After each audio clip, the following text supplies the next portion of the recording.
Frequentemente muitas pessoas me perguntam: como posso ficar cheio do Espírito Santo?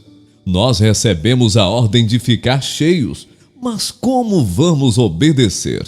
Como a presença e o poder do Espírito Santo podem se tornar reais em nossa vida? Este é o ponto-chave do problema. É interessante que em nenhum lugar na Bíblia nos dá uma fórmula clara e concreta de como ficar cheio do Espírito.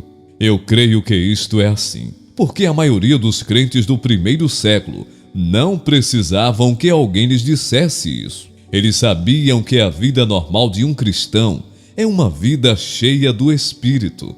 O fato de nós estarmos tão confusos sobre esse assunto hoje em dia é uma prova triste do baixo nível espiritual da nossa vida. Apesar de a Bíblia não dizer muita coisa sobre este assunto, quando tomamos o Novo Testamento como um todo, sobrarão poucas dúvidas em nossa mente sobre o que significa ter uma vida cheia do Espírito, ou como ela pode se tornar real em nós. Eu creio que o ensino do Novo Testamento sobre como ficar cheio do Espírito Santo pode ser resumido em 3 expressões: compreensão, submissão e andar pela fé. O primeiro passo para ficar cheio do Espírito é compreensão. Há certas coisas que nós precisamos saber e compreender, verdades que Deus revelou em sua palavra, a Bíblia. Algumas destas verdades já foram mencionadas, mas vamos recapitulá-las para ter certeza de que as sabemos bem. Quais são elas? A primeira verdade que precisamos compreender é que Deus nos deu o seu Espírito Santo e que Ele mora em nós. Se eu aceitei a Cristo como meu Salvador, o Espírito de Deus habita em mim.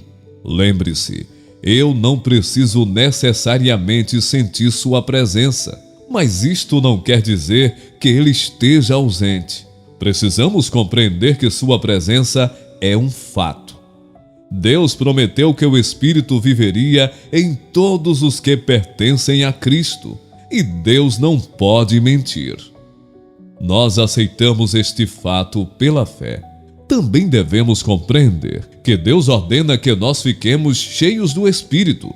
Isto significa que é sua vontade que você fique cheio, e recusar-se a ser cheio é agir contra a vontade de Deus. É uma ordem sua, e por isso é sua vontade. Talvez assim fique ainda mais claro: Deus quer nos encher com seu Espírito. Isto é algo maravilhoso para mim. Deus não nos dá uma medida cheia do Espírito, resmungando ou de má vontade. Não. Ele quer que nossas vidas sejam controladas e guiadas pelo Espírito Santo. Isto nos leva a outro ponto que devemos compreender, que é a presença do pecado em nossa vida. O que é que bloqueia a atuação do Espírito Santo em nossa vida? É o pecado.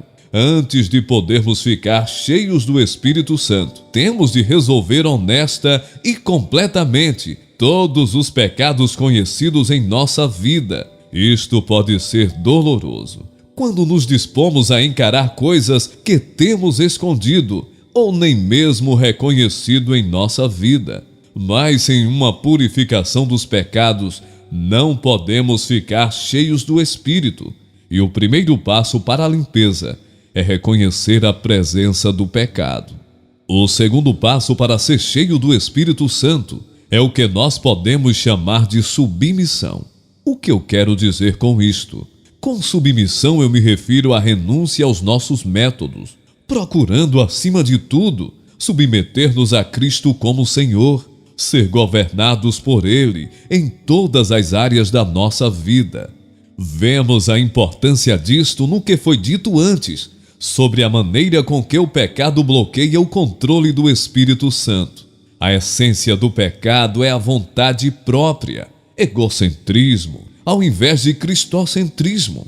Para sermos cheios do Espírito, controlados e dominados por Ele, temos de colocar a Cristo no centro da nossa vida e tirar de lá o eu, ou seja, submeter-nos a Ele, permitir que Ele se torne Senhor em nossa vida. Como concretizar isto? Há duas etapas para conseguir isto, a meu ver.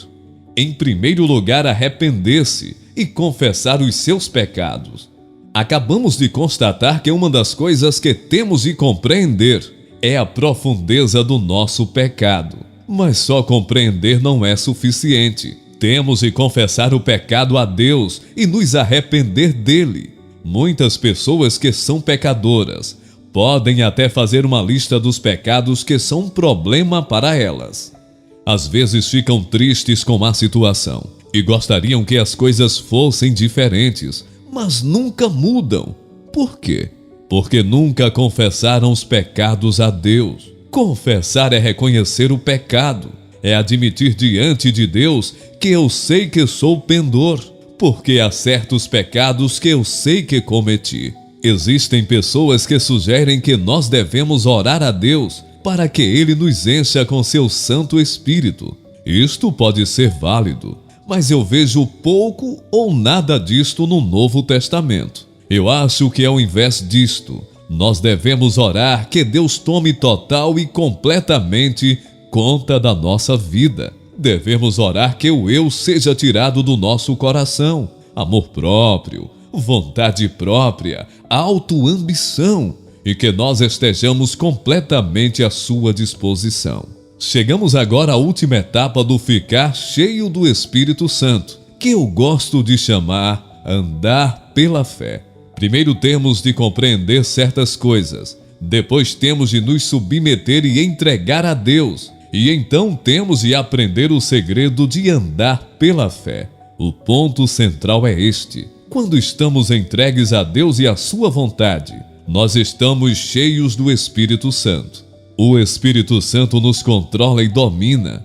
Agora, a partir desta verdade, temos de agir e andar ou viver na certeza plena de que Deus já nos encheu e que estamos sob seu controle. O apóstolo Paulo põe isto nestes termos: assim também vós considerai-vos mortos para o pecado, mas vivos para Deus em Cristo Jesus.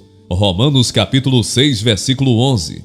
O termo grego traduzido por considerar era às vezes usado no comércio e na matemática. Depois de uma transação comercial, por exemplo, a soma em dinheiro era registrada nos livros contábeis. Este ato era evidência de que o negócio estava concluído e que o pagamento havia sido feito. Quando nós nos entregamos a Cristo e o seguimos como o Senhor de nossa vida, nós sabemos que alguma coisa aconteceu. O Espírito Santo tomou conta de nós para nos guiar e dar poder. Vivemos agora pela fé, considerando-nos mortos para o pecado e vivos para Deus.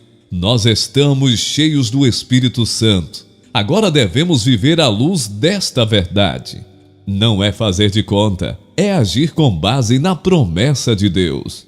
Durante o dia, às vezes, eu não estou consciente da sua presença. Outras vezes, estou. Mas no fim do dia, eu posso olhar para trás e lhe agradecer, porque vejo sua mão atuando. Ele prometera estar comigo neste dia e esteve. Você pode experimentar a mesma coisa, submetendo-se diariamente ao senhorio de Jesus Cristo.